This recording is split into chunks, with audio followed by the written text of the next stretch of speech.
രാഹുൽ മാങ്കൂട്ടത്തിനെതിരായി ആരോപണം ഉന്നയിച്ച ഡിവൈഎഫ്ഐ നേതാവിന് അതേ രീതിയിലുള്ള കുരുക്കായി നേതാവ് അലൻ മാത്യു ഒളിവിലും പോയി.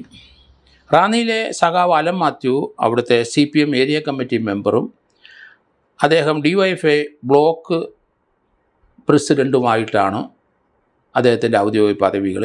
ആ ആൾ രാഹുൽ മാങ്കൂട്ടത്തിനെ ചീമുട്ടയെറിയാനും പൊങ്കാല ഇടാനൊക്കെ പത്തനംതിട്ട കോടതിയിൽ ഹാജരാക്കിയപ്പോൾ വന്ന വ്യക്തിയാണ്. സോഷ്യൽ മീഡിയയിൽ അതിപ്പം വലിയ വാർത്തയായിട്ട് വന്നുകൊണ്ടിരിക്കുന്നു. അലൻ മാത്യുവിനെതിരായിട്ട് കേസ് രജിസ്റ്റർ ചെയ്തിരിക്കുന്നു. ഇത്രയും ദിവസം കേസ് രജിസ്റ്റർ ചെയ്യാതിരുന്ന റാന്നി പോലീസ് ഇപ്പം കേസ് രജിസ്റ്റർ ചെയ്യാൻ നിർബന്ധിതരായി കേസ് രജിസ്റ്റർ ചെയ്തു. അലൻ മാത്യു ഒളിവിലാണ് എന്നുള്ളതാണ് വരുന്ന വാർത്തകൾ. പീഡനം നടത്തി ആ പെൺകുട്ടിയെ ഗർഭവതിയാക്കി എന്നിട്ട് അവളെ കല്യാണം കഴിച്ചോളാമെന്ന് പറഞ്ഞിട്ട് ആ പെൺകുട്ടിയുടെ പ്രഗ്നൻസി അബോർട്ട് ചെയ്ത് കളഞ്ഞു. അതിനുശേഷം രണ്ടുപേര് വിവാഹം കഴിക്കാനുള്ള സമ്മതപത്രത്തിൽ മാരേജ് ബ്യൂറോയിൽ പോയി ഒപ്പിട്ട് കൊടുത്തതാണ്. അതിനുശേഷം ഇപ്പം കാലുവാരി എന്നാണ് പെൺകുട്ടിയുടെ പരാതി പറയുന്നത്. പലവട്ടം ആവശ്യപ്പെട്ടിട്ടും ആ പെൺകുട്ടി വിവാഹം കഴിക്കാനായിട്ട് തയ്യാറാകാതിരുന്നു. അവസാനം അതിന് സമ്മതിച്ചു കഴിഞ്ഞപ്പോൾ ഇപ്പോൾ കാലുവാരി വിവാഹം കഴിക്കാൻ സാധ്യമല്ല എന്ന് പറഞ്ഞെന്നാണ് പറയുന്നത്.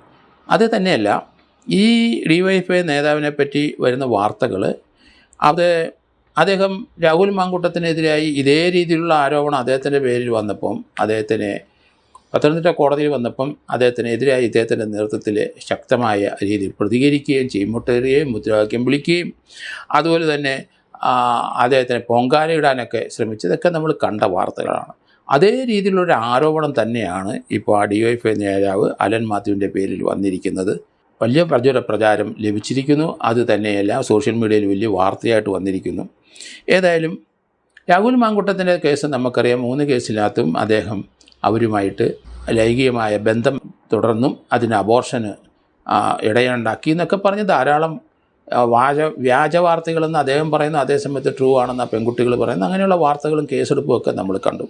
പോലീസ് വളരെ കൂലങ്കഷമായി ആ കേസ് അന്വേഷിക്കാൻ പോകാതെ അതിന് പകരം വളരെ ക്വിക്കായിട്ട് ആ കേസ് അന്വേഷിക്കാതെ അതിനകത്ത് കഴമ്പുണ്ടോ എന്ന് നോക്കാതെ രാഹുൽ മാങ്കൂട്ടത്തിനെ അറസ്റ്റ് ചെയ്ത് നടപടിയൊക്കെ നമ്മൾ കണ്ടു.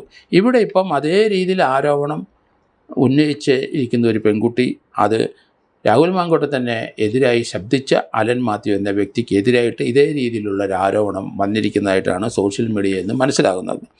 ഏതായാലും ആ പെൺകുട്ടി പറയുന്നത് നേരത്തെ അവരുടെ വിവാഹമോചനത്തിന് അവർ പോയതിൻ്റെ കാരണം ഇയാളുമായിട്ടുള്ള ബന്ധം കൊണ്ട് തന്നെയാണ്. തൻ്റെ ഭർത്താവ് ആദ്യത്തെ ആ ബന്ധം ഉപേക്ഷിച്ചത്.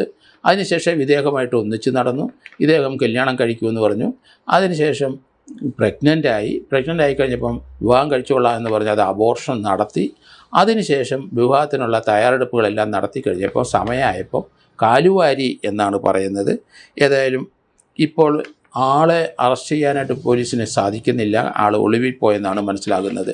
ഏതായാലും ആൾക്കാർ ഇതുപോലെയുള്ള പല നേതാക്കന്മാരെ പറ്റി സുഹൃത്തുക്കളെ പറ്റിയൊക്കെയുള്ള ആരോപണം വരുമ്പം അതിൻ്റെ പിന്നിൽ അവർക്കെതിരായിട്ട് നടപടിയെടുക്കാൻ ഒച്ചവെച്ച് നടക്കുന്ന പലരും ഇതേ രീതിയിലുള്ള പ്രവൃത്തികൾ ചെയ്ത് കുരുക്കിലാകുന്ന കാഴ്ചയാണ്. അതിലൊരു ടിപ്പിക്കൽ എക്സാമ്പിളാണ് അലൻ മാത്യുവിൻ്റെ കേസിനകത്ത് ഇപ്പോൾ നമ്മൾ കാണുന്നത്.